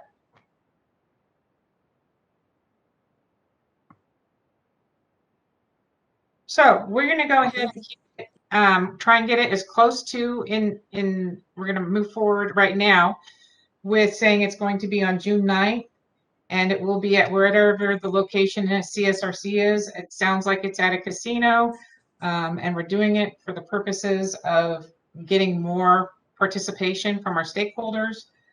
And that is going to be the proposed date and place for June 9th. And again, if there's anybody on the line that has an issue or thinks that is a bad idea, please make sure you speak up in a moment when we open it up for public comment. So moving on to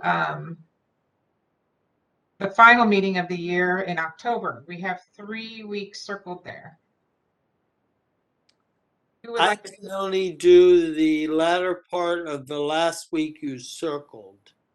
So 27 and 28?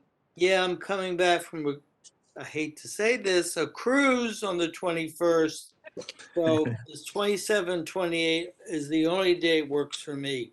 But if it doesn't work for other people, then that'll be it. So In that case, I would prefer the 28th. Okay. Is there anybody where the 28th does not work for them?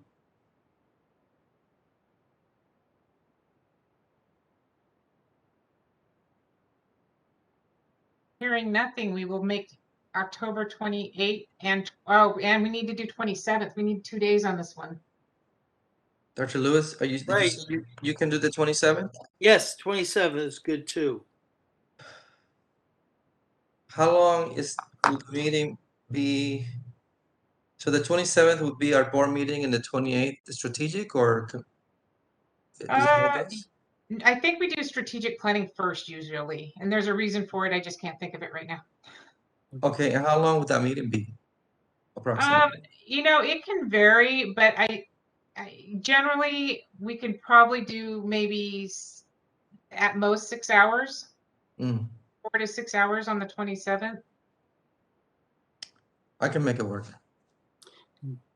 Out of curiosity, with on location, we haven't been in Central California in a long time. Or does what, normally, Mark, that's a good point, but when we're doing strategic planning, we rely on the services of DCA. Oh, yeah, that's right. Okay, sorry. So you're saying these 2 days will be in Sacramento? Yes.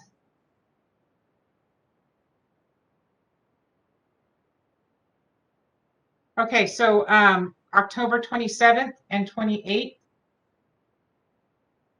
is scheduled for strategic planning and board meeting. So it's both of those dates in Sacramento. And so I will repeat these so we're all on the same page, including myself. November 23rd, 2021 at 9:30 a.m. The meeting will be held WebEx. April 8th, we're going to tentatively go ahead and schedule this for Sacramento location. June 9th will be with CSRC in, I still didn't quite catch the name, but wherever CSRC location is in Southern California. And October 27th and 28th in Sacramento again for strategic planning and a board meeting. Can we get a motion for those dates and times? I so move those dates for to select those dates as mentioned by the executive director. I will second the motion. Okay. And then President Guzman, would you like to call for public comment? Yes, moderator, please. Let us know if there are any public comments at this point. All right, this is a moderator, and at the direction of the board, I have opened up the Q&A feature for public comment. Members of the public, if you have any requests to make public comment, please click that Q&A icon located at the bottom right-hand corner of your WebEx screen. And it looks like we do have one request for public comment. One moment while I get my timer up. From Wayne Walls. Wayne, you'll be given 3 minutes to speak and a 30-second warning. I will request to unmute your microphone now. All right, and you are unmuted. The Respiratory Care Board is joining us at our. Wayne, can you speak a little louder? Yeah, I can't hear you. Sorry. Is it any better? Yes. Much okay. better. I'm having to work off my computer microphone because my external mic doesn't work with this WebEx. Anyway, on behalf of the CSRC, I'd like to invite the Respiratory Care Board to join us at the Pechanga event in Temecula for the June 9th meeting. I'm sure we can facilitate probably a space, for you guys to have your meeting at. at our expense, so it saves on the board's expense on that side. So I will be clearing that with our programming committee and make sure everything's good to go with that. So the invite's there, guys. Thank you. Thank you, Wayne. We appreciate that. Thank you, Wayne.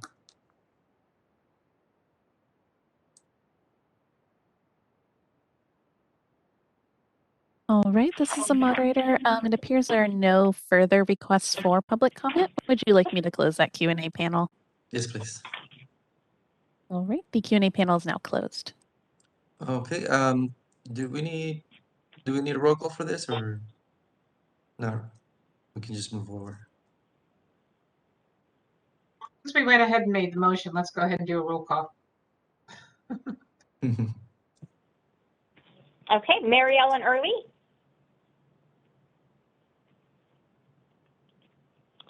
Dr. Lewis. Aye. Sam Kabushan. Aye.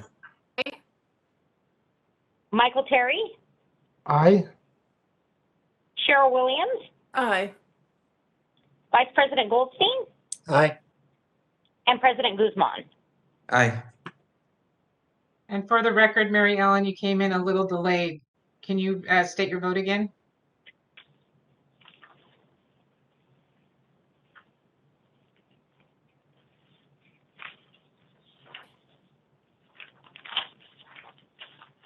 Did you hear that? No.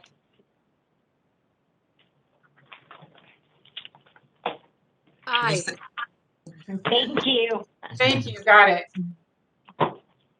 Very good. Agenda number 9. Please know that the board is unable to take action on any items not listed on the agenda. The only action the board may take is to decide whether to place an item on a future agenda. Is there anyone who would like to make a public comment on anything that is not on the agenda? This is the moderator. At the direction of the board, I've opened up the Q&A panel for public comment. Members of the public, if you would like to make a comment for items not on the agenda, please click that Q&A icon located at the bottom right-hand corner of your WebEx screen. I will go ahead and pause a moment to allow the public time to access that Q&A panel and submit their requests.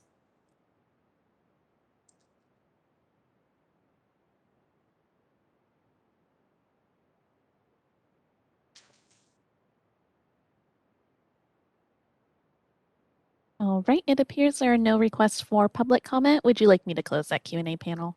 Yes, please. All right, the Q&A panel is now closed. Excellent. Agenda number 10. Our next meeting then is scheduled for April 8th. Members, do you have any specific items that you would like to see on that agenda? It's November 23rd, correct? Our November 23rd meeting is that it's not a respiratory, a typical respiratory. Any future agenda item. Okay. We can decide which to put it on. So they're not specifically for the November or April meeting.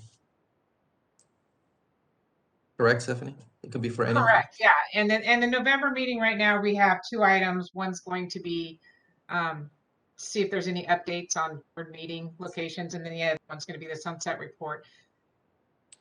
And then item number 5 on this agenda today is going to be moved to the next meeting? It's going to be moved to April. April, okay. Yeah, it probably would have been nice to have it in November, but we don't know Ray's schedule, and I know there were some time constraints, so. Thank you. Any other items, recent items from the members?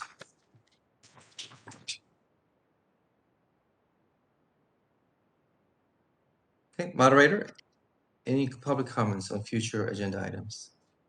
This is the moderator, and at the direction of the board, I've opened up the Q&A feature for public comment. Members of the public, if you would like to make a comment on this item, please click that Q&A icon located at the bottom right-hand corner of your WebEx screen. I'll go ahead and pause a moment to allow the public time to access the Q&A panel and submit their requests.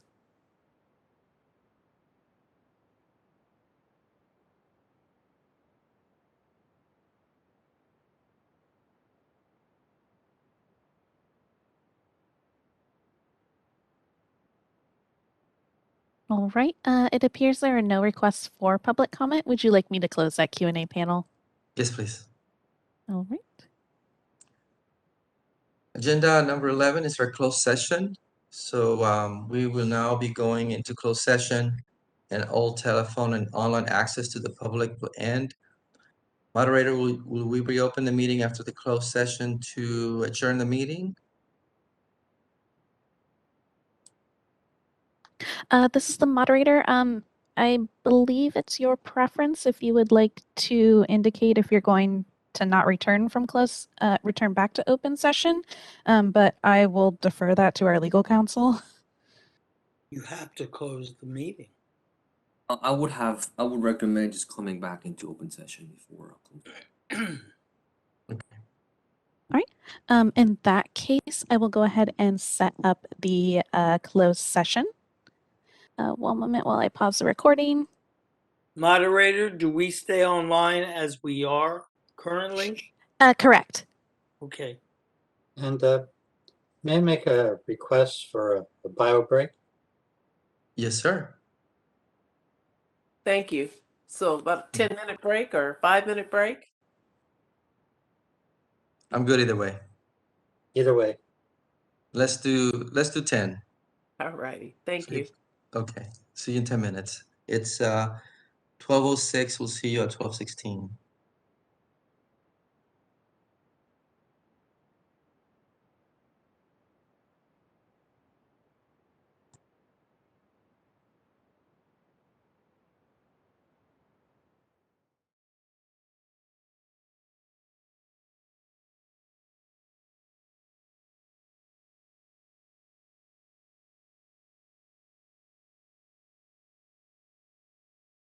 Our closed session and are now concluding the meeting. I'd like to thank Christine and Stephanie for all your hard work in preparing for this meeting.